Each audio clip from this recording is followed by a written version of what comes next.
Bonjour à tous. C'est avec plaisir que je vous retrouve aujourd'hui pour la lettre 27.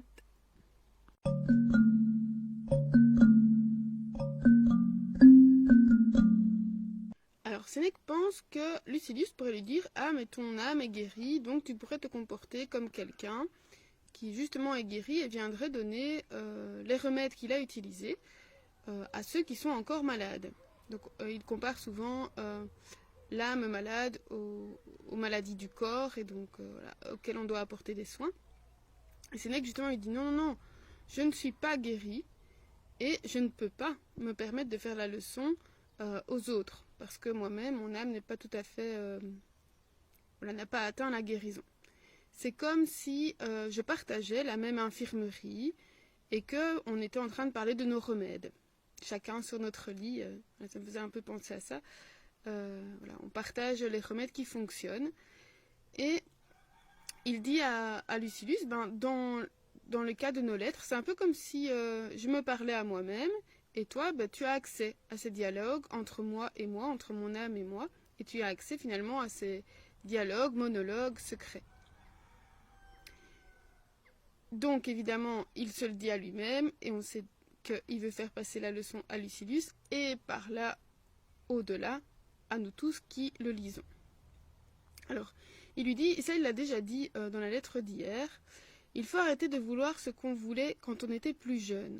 Donc il faut vraiment se faire une raison en disant, voilà, maintenant qu'on a passé l'âge, après un certain nombre d'années, on ne peut plus vouloir ce qu'on voulait plus jeune.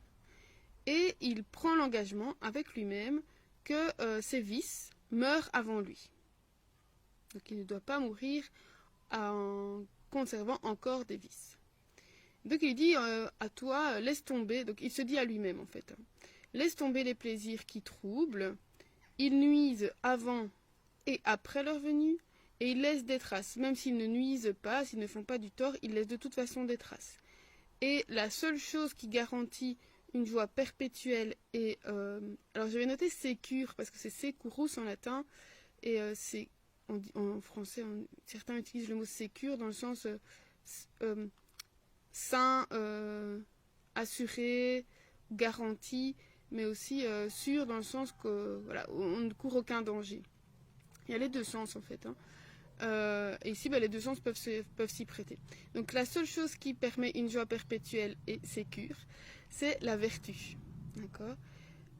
Et que si le jour où on a atteint cet état-là, cette joie perpétuelle, c'est comme si,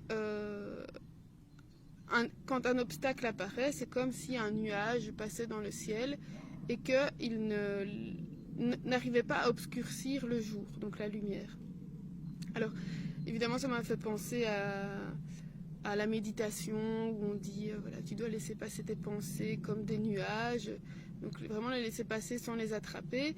Et il se peut qu'un jour, il n'y ait plus de nuages du tout qui se présentent. Donc il n'y aurait plus d'obstacles. Voilà. J'ai pas pratiqué assez la méditation, en tout cas de cette façon-là.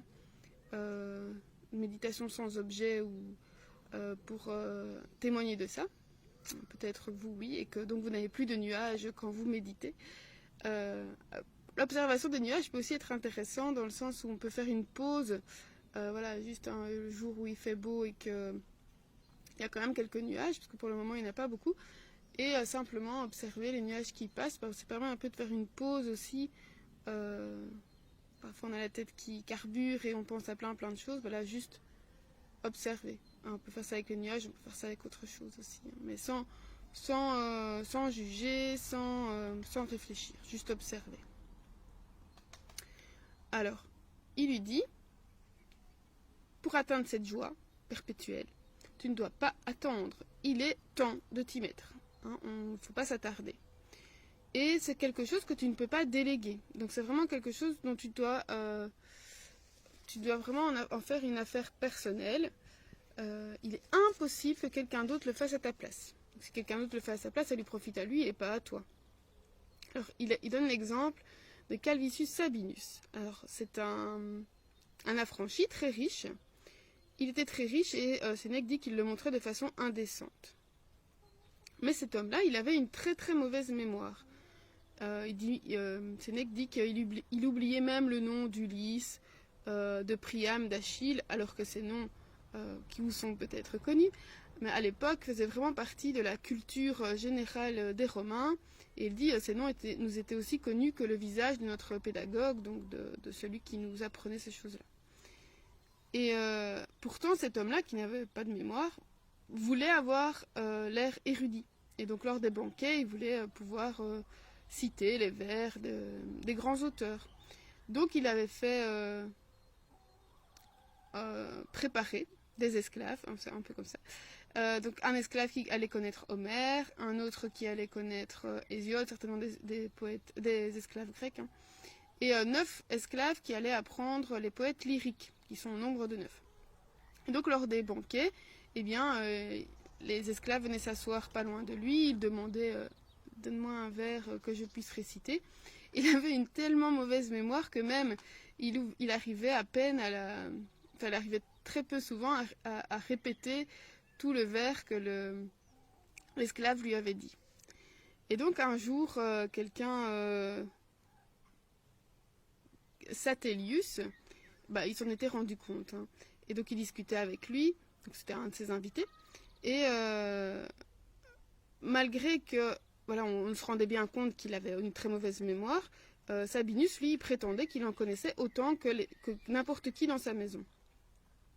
Et donc Satellius lui dit, tu n'as donc, entre autres, si tu es déjà très, très malin au niveau de l'intelligence, tout ça, tu peux aussi pratiquer la lutte. Mais il savait bien qu'il ne pouvait pas parce qu'il se trouve que Sabinus est quelqu'un de très frêle, très fragile et qu'il n'aurait pas pu pratiquer la lutte. Et donc Sabinus lui dit, non, c'est pas possible. Et Satellius lui dit, si, regarde tous tes esclaves si forts. Voilà, donc c'est pas parce qu'on a des esclaves forts ou intelligents qu'on l'est soi-même. Hein. Donc c'est quelque chose qui appartient en propre à chacun, qu'on ne peut pas se passer. Et donc l'idée c'est la même chose au niveau de la sagesse, de la vertu. C'est quelque chose de personnel qu'on doit pratiquer soi-même et qu'on ne peut pas déléguer.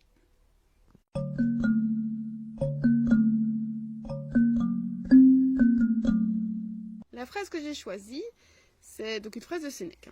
Bona mens nec commodatur nec emitur. Donc un esprit bon, une bonne âme, ne se prête pas et ne s'achète pas. Voilà, donc c'est vraiment quelque chose qui doit se travailler et s'acquérir avec la pratique et les exercices. Et d'ailleurs, Sénèque continue en disant, et si elle était à vendre, je pense que personne ne l'achèterait, alors que le malamens, donc la malamens, la mauvaise âme, le mauvais esprit, lui, il est acheté de façon quotidienne. Et ça me faisait penser à quelque chose, quand je pensais au fait de déléguer ou alors de faire quelque chose sans vraiment y mettre du sien. Donc, entre autres, parce que comme je suis prof, je pensais aux élèves qui font faire leurs devoirs par quelqu'un d'autre, ou même qui trichent, ou même qui font leurs devoirs pour dire comme ça elle me laissera tranquille, je l'aurais fait. Voilà, on n'a pas l'utilité derrière. Évidemment, quand je donne du travail, j'essaye que ce soit utile, que ça ait un intérêt. Mais voilà, quel est l'intérêt d'aller faire un truc à moitié sans y mettre vraiment tout, sans être conscient de ce qu'on fait. Pareil pour du sport, par exemple, j'avais déjà parlé de ça, les gens qui vont dans les salles de sport et qui moulinent sur leur vélo qui n'avance pas, soit en regardant de la télé ou en écoutant de la musique ou en faisant autre chose, en fait en étant à côté de son corps, est-ce que on prend bien conscience de ce qu'on fait? Bon, voilà. Je sais pas si au niveau je sais pas si c'est au niveau de la performance, au niveau de la prise de conscience, on y est quoi. Voilà. Moi, j'ai l'impression que quand on fait quelque chose, on doit le faire à fond en se disant, je suis en train de faire ça. Bon, c'est pas toujours évident parce que par exemple, là on dit qu'il faut faire la cuisine en pleine conscience, mais par exemple, éplucher des pommes de terre, c'est pas la chose la plus passionnante, mais ça peut le devenir si on y met toute sa passion. Voilà.